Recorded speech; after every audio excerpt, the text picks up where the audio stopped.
My 2 months with the pub landlord were drawing to a close.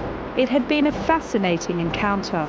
Thank you for inviting us and letting us No, it's all part of the process, isn't it, these days, isn't it?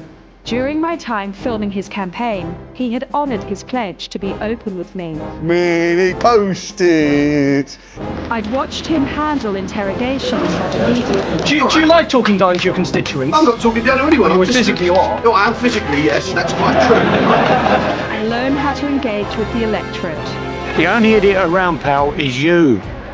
But I'd also broken through the lager-toting veneer and found the real man behind the blazer. I want it to look like I'm thinking, I'm doing actual thinking. I had uncovered the truth about his unconventional saloon bar upbringing. Oh, that's not your dad? No, that's Uncle Barry, that's my dad. And documented his struggles to understand the closed world of Westminster. Got a face like a ham, look at it. Look at it. I was enough to let her come. But things hadn't gone to plan. His campaign advisor, Matt Ford, had quit. Stop filming! And he was barely registering in the polls. When he stopped returning my calls, I wondered if he had quit politics altogether. Then, just when I thought I wouldn't see him again, the Gov called me and said he wanted to meet. He'd decided to carry on, alone without Matt. You're all right, you look What? a bit dishevelled. Well, if you want to call it that. Me and Matt, we were falling out, and we were falling out with the very problem with politics, which is you've got to dissemble, you've got to lie, you've got to pretend to be something you're not. I don't want to have to change. I want to go out there and have people accept me as I actually am, rather than like in a yellow jumper and saying like sanitised anodyne crap. What are the... I'm not Nick Clegg, am I? No, you're certainly Exactly, you see? Probably have to put on a clean shirt. I mean, I understand that on some level I'd have to compromise on wearing a clean shirt. Nationally, polls were pointing to a second hung parliament. No one's going to win this election outright. And the pressure was starting to show. Taking a risk, having a punt, having a go, that pumps me up. The key issue had become one of trust. David Cameron bounded onto the stage this morning to announce that his promise not to raise taxes will be enshrined in law. While David Cameron said he'd make it illegal for him to break a promise. No increase in national insurance, no increase in income tax. What it says right there on that pledge card. The Labour leader tried to show he was even more serious. Ed Miliband says he set his manifesto pledges in stone, quite literally. Critics say it looks like a huge gravestone.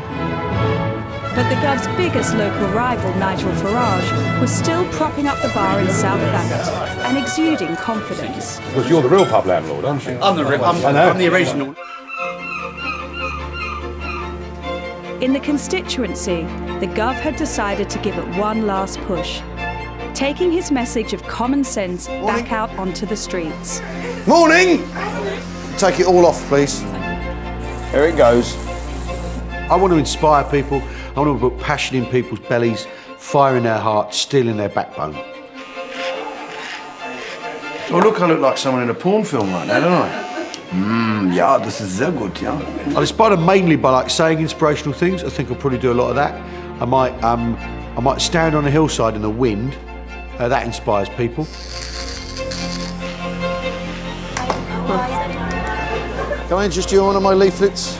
The Gov was back doing what he did Vote best, FUKP, pounding the pavement, charming the voters and being himself. Hear that? To me, it seemed he was more at ease now than at any point during my filming.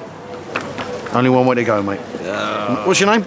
My name's Simon, but Nice to meet I you, don't know. The reason we young people don't vote is because we feel like the opinions that are made at the top will never trickle down to us. The success of up there will never trickle down to us. Fine. That's why all this is happening. People are going, oh, one random change, something come different. Yeah, but I'm offering free dogs.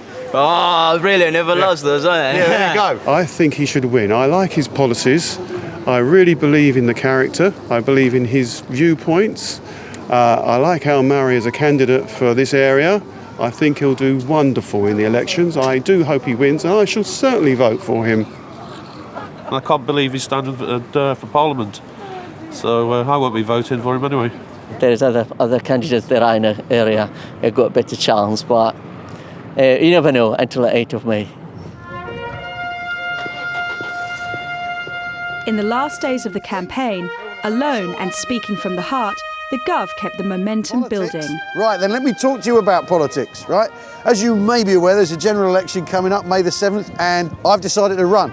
Why? Well, I'll tell you why. Why not? That's the whole point of our brilliant, amazing thing that we have, which is called a democracy. Anyone can stand for Parliament and anyone can vote for anyone who's running. It's as simple as that. Because we have a Conservative Party who don't want to conserve a single thing. They want to smash it all up and give it to their mates. We have a Labour Party, not one of whom's done a day's flipping work in their lives. Yeah, we have a Liberal Democratic Party who are neither liberal nor democratic, signing away your freedoms and no one wants to vote for them. We have a Green Party who are in fact Reds, bunch of tree-hugging communist.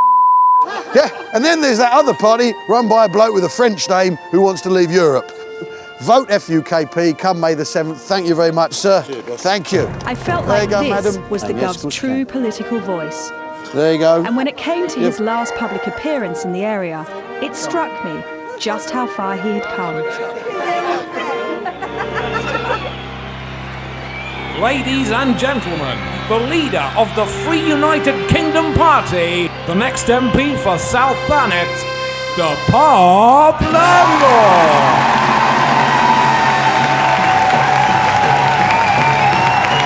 As you're probably aware, I have decided to throw my hat humbly into the ring upon the mercy of the electorate of South Thanet, ladies and gentlemen. Thank you. Thank you very much. You lucky people, yeah? You lucky people. Followers had turned out in their hundreds. Tonight, I stand before you as your governor, yeah? Make no mistake, right? But you tonight are my people's parliament. My people's parliament of ordinary people. There was no denying the support for this rabble-rouser who had stepped out from behind the bar, pint in hand, to tell the voters what he reckoned they wanted to hear. It's time that we were heard.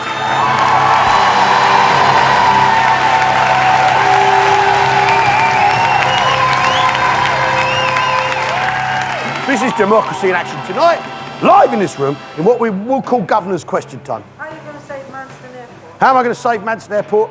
Well, we have to save Manston Airport, obviously, don't we? Yeah? And I think the best way to do it is put in 4 squadrons of Spitfires to defend us from the French.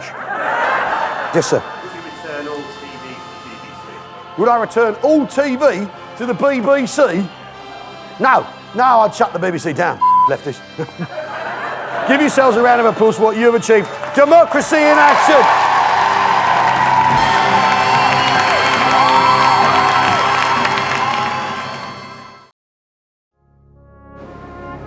Millions of people can now begin casting their votes in the general election. Nigel Farage, one of the first to get to the polling station in Ramsgate to cast his vote. Prime Minister David Cameron in his local constituency. It was election day and time for me to say goodbye to the Gov. And in Scotland, there's the SNP leader, Nicola Sturgeon. She's also been out to the polling booth.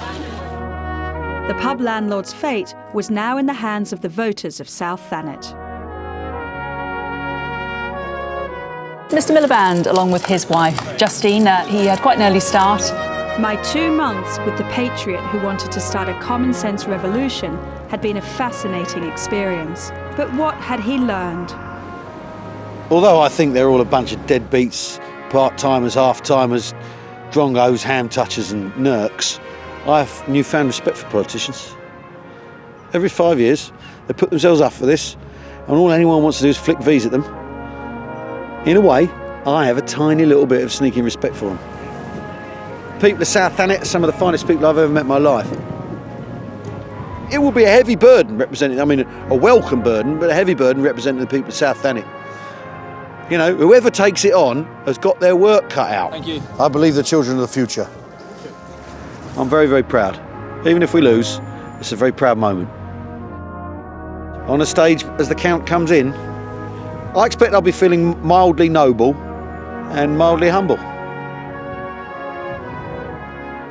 You know, numble.